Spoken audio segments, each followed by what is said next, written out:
Good evening, I'm Camelia and this is KiniNews. Ideas has updated its website which tracked political appointments under the recent former prime ministers. Let's take a look at the data.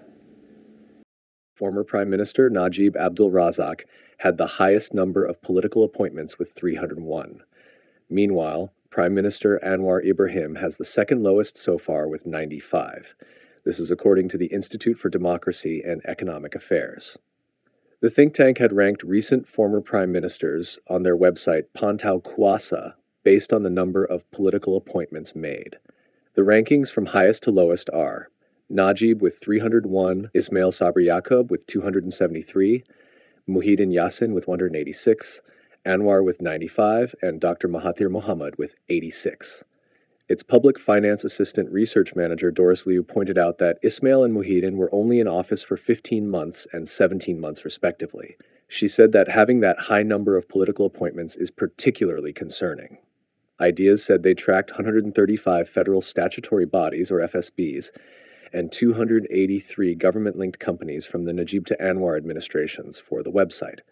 It also noted that it identified only 95 political appointments in the Anwar administration so far, compared to the 117 the Prime Minister revealed in a parliamentary response in July. Liu said it is important to note that this list is not exhaustive, as they are not able to track all the GLCs in the ecosystem.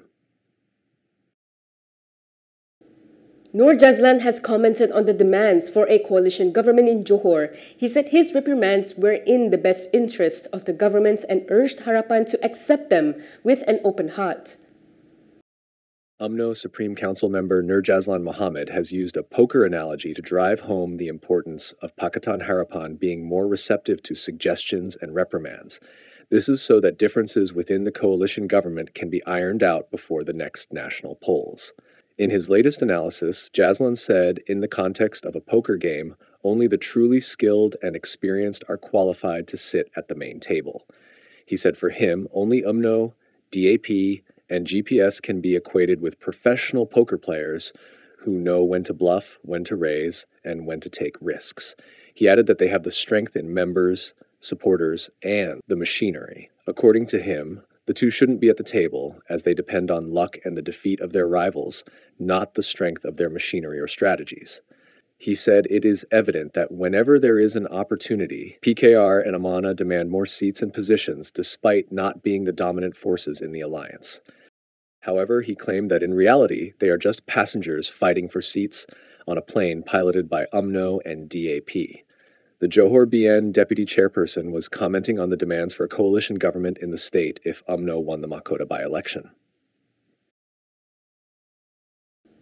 Meanwhile, an Umno veteran leader has offered a solution to the Johor clash. Mustafa said his proposed solution would require all parties concerned to be gracious.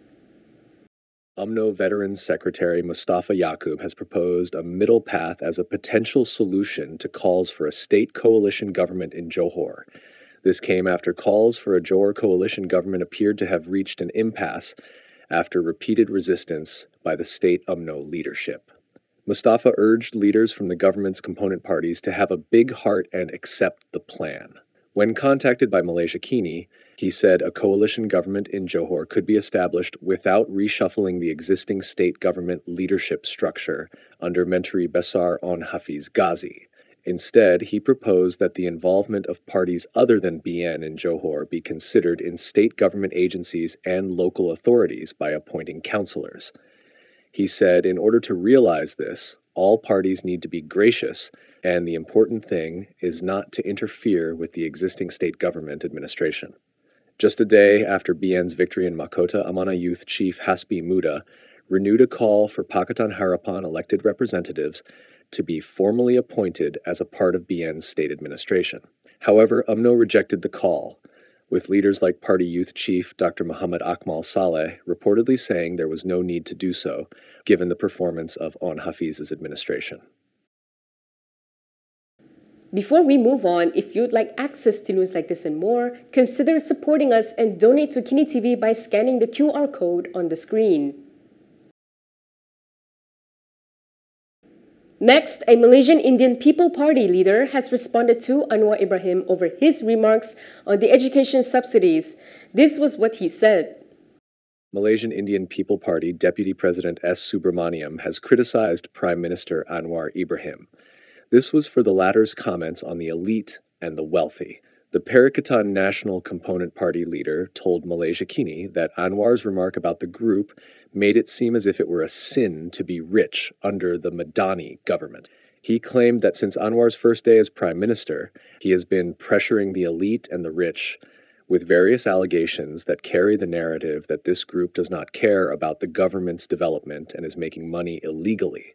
He highlighted Anwar's recent statement that the government will not subsidize the education of children of the wealthy, as well as the Premier's comments on the rich being undeserving of diesel subsidies as examples. Subramaniam also asked Anwar not to politicize the issue of education when it comes to scholarships and children of the rich. He said many rich parents are still interested in sending their children to government schools, and their children achieve excellent results in exams, so they are eligible for scholarships and subsidies. He added that the government shouldn't punish these children just because their parents are rich. JICE has detained 108 individuals suspected to be involved with GISPH to date. According to its director, the suspects were arrested for committing various Sharia crimes. The Selangor Islamic Religious Department has to date detained 108 individuals suspected to be linked with GISB holdings. JICE Director Muhammad Shazihan Ahmad said the suspects were arrested for committing various Sharia crimes involving matters of faith, collection of donations without permission, and marriage issues. In a statement, he said this series of arrests involving suspected and identified individuals will continue based on intelligence, complaints, and information received by the department. He added that investigations revealed some of the suspects' practices and beliefs contradicted enforced fatwas. Shazihan said JICE also found that the members' marriages and divorces were arranged by the group leaders who also dictated the marriage solemnization process. According to him, there is no proof of valid documentation or registration of marriages with the Registrar of Marriage or divorces and polygamous marriages without the permission of the relevant Sharia court. He said this has led to confusion in determining lineage, marital status, and the documentation of the marriages of the children's parents. The court has ordered preacher Firdaus Wong to take down a TikTok video.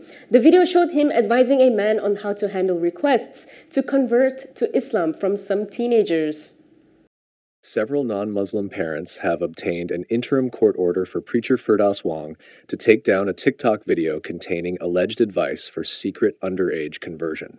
The Kuala Lumpur High Court allowed the 8 plaintiffs' application for an ex parte injunction to maintain the status quo in the ongoing lawsuit today. The Parents' Counsel M. Visvanathan confirmed with Malaysia Kini that Judge Amarjeet Singh issued the order this morning.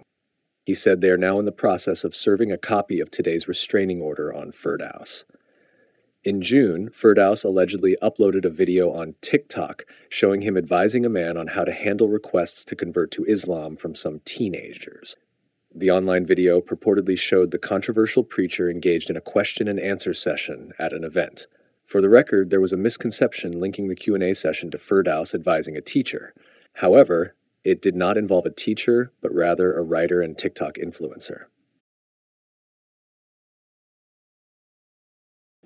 Hanipa Maidin has urged Anwar to walk the talk on police cases. He said this while commenting on the custodial death of a 25-year-old Orang Asli man in Pahang.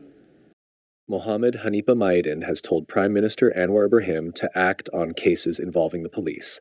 He said this in response to the custodial death of a 25-year-old Orang Asli man in Pahang. Hanipa recalled Anwar's remarks last month about the assault he suffered during incarceration in 1998, and that he needs no convincing about concerns regarding abuse and deaths in lockups. Anwar had promised that his administration is committed to resolving custodial abuses and deaths. Hanipa expressed his gratitude to Anwar for the promise, but noted a drawback. He told Malaysia Kini that unfortunately, many believe the Prime Minister, with the greatest respect, has been good only at making promises, but has been relatively bad in delivering on them. Hanipa said Anwar walks and talks, but more often than not, he fails to walk the talk. He stressed that Malaysians are no longer interested in listening to promises, but are waiting for their execution. He also raised the assault of Ong In Keong, a hearing-impaired e-hailing driver, at the hands of a police escort, which remains unresolved despite there being video evidence. As for the case involving the Orang Asli detainee, Hanipa said it is puzzling that the deceased mother is still waiting for a response from the authorities on what transpired in the lockup. That is all from me today. For more stories, you can go to Kinitv.com. You can also follow us on Instagram, Twitter, YouTube, and Facebook for the latest news updates. I'm Camelia. Thanks for watching.